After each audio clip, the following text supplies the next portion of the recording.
Hey everyone, welcome back to the channel. So I have this top load washing machine which is about 10 years old, and it has been going crazy during the rinse and the spin cycle. It gets so bad that it starts moving, and I'm afraid it would tug on the power cable and cause an electrical malfunction of sort. So I have been trying to find a solution to this problem and why it happens. I want to fix it, but for a long time I did not come across any usable advice or video or any solution. So I finally decided to give up and buy a new washing machine. But when I was making a choice, when I was looking out for a new washing machine, I chanced upon this one video on YouTube which exactly specified what is going wrong. So the issue here is with the dampeners of the washing machine, and this video exactly explained how it functions and what is wrong. So yeah, I'm going to try out the solution and let's see how this goes. A quick disclaimer over here, I'm not an expert in this field. It's just that I have spent more amount of time looking for a solution, and I have finally found something that works for me. So this solution may work for you, may not work for you, but exercise caution and be careful when you do this. Let's start by disconnecting the power cable and the water supply. Make sure you turn off the tap before disconnecting the water inlet.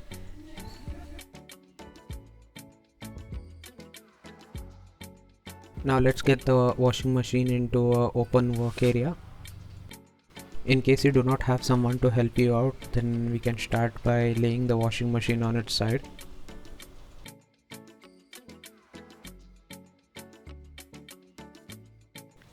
We will be trying to open the control panel, so identify places where there are screws on your washing machine. On this model there are 4 spots where screws are attached. I will be using this plus screwdriver to open the screws on my washing machine.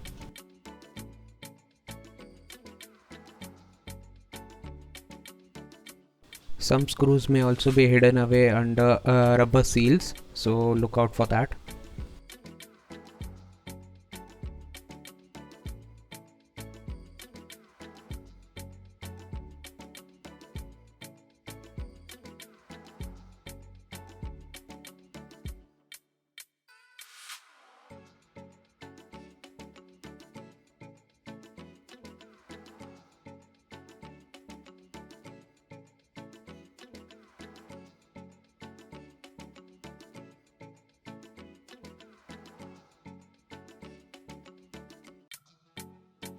Having someone hold the control panel upright would be great. The wash basket is suspended on 4 springs on 4 corners.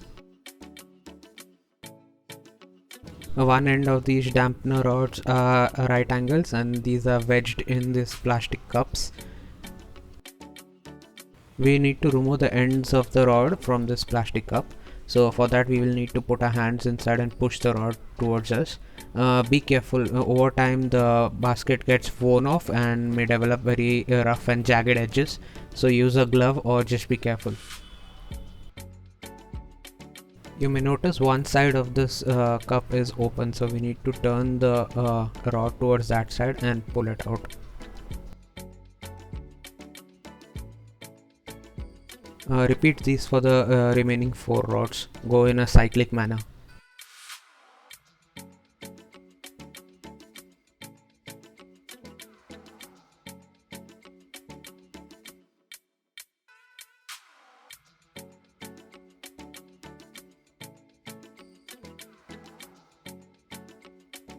Once these rods are detached from the cups, we will move to the underside of the washing machine and simply slide the rods from below.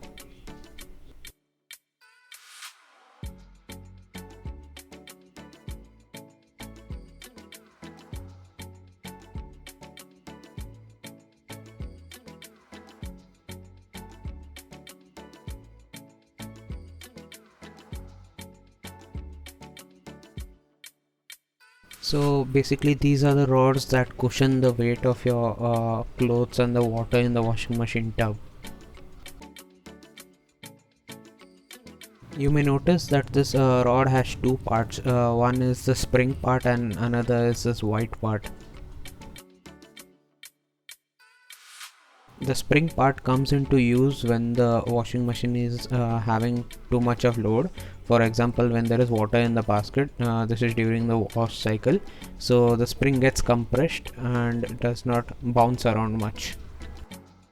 Also, the RPM of your washing machine during the wash cycle is very low, so there is not much bounce during the wash cycle. But when there is less load in the washing machine, that is when all the water has been drained out and there is only clothes left in the bucket, the white part is responsible for providing major amount of suspension. That is because under light load the spring is decompressed as it is. The white part should not move this freely. It should grip the rod and be more or less in place.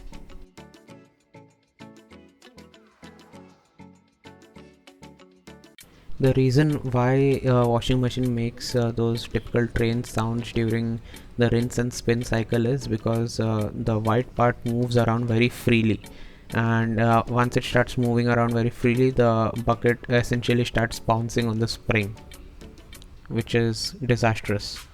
This leads to the bucket hitting the body of the washing machine, and that causes that metal on metal banging sound.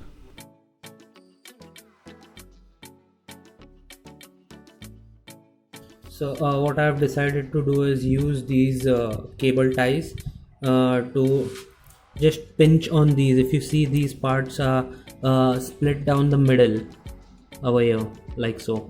So if we were able to just hold these two parts together, it gets quite grippy and does not move that easily. So that is what we are going to do. So I'm going to use nylon ties to hold this part and the lower part in place. So right now it moves very freely. It should not.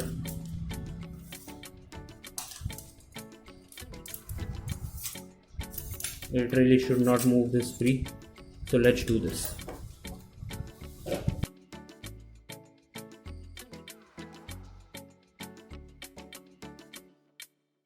As you can see now, I have secured the top and the bottom part of the white component, and it now holds onto the rod more firmly, and that was what we wanted to achieve.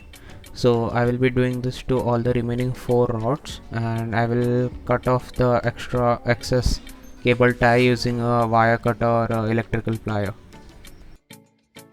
A quick tip for a quieter rinse cycle: make sure all the clothes are uniformly distributed about the center of the bucket. So this is what the rod will look like once all the excess cable ties have been cut off. These rods now need to be installed back into the washing machine in the same way that we extracted them. As you can see now, the white part does not move that freely and it is gripping the rod pretty well. It does require significant amount of force to move, if at all. And yes, remember, this thing needs to move but not as much. For more smoother operation, what we can do is around the travel space of this white part we can sand the rod a bit and grease it up, so that will cause less strain and wear on the white component. One more important point here before we go ahead and install these rods back into the washing machine is that 2 rods are having white bottom caps and 2 have blue. So the blue ones have slight more amount of ground clearance, so make sure that you install them in pairs. That is, if you are installing the blue ones in the front, make sure both of them at the front and the whites at the behind of the washing machine. Installing the blue ones or the white ones together at the front or the rear will make sure that the load of the washing machine is more balanced.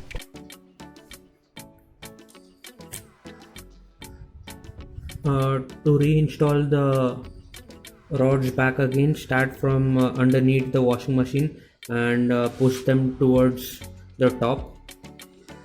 Also bear in mind, the white part is also supposed to move, just not that easily. So only in the area of its travel you can just pull it down, and this area you can just sand it with a sandpaper and apply some grease so that it does not damage this plastic when it does move through friction.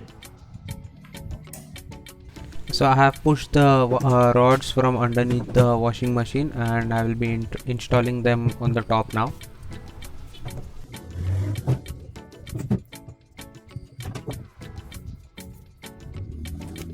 For installing these cups, again find the open side of the cup and push the rod through it, and then turn the rod and wedge it into one of the closed ends. Any end should be good.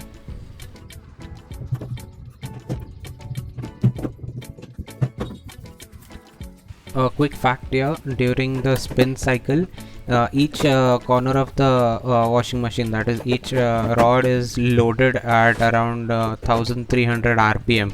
So this causes wear on the plastic component and causes it to become loose over time. Before we power on the machine to check if this worked, don't forget to like, share and subscribe to my channel. Let me know in the comments if you have tried something different and it worked for you, and do check out my other videos as well.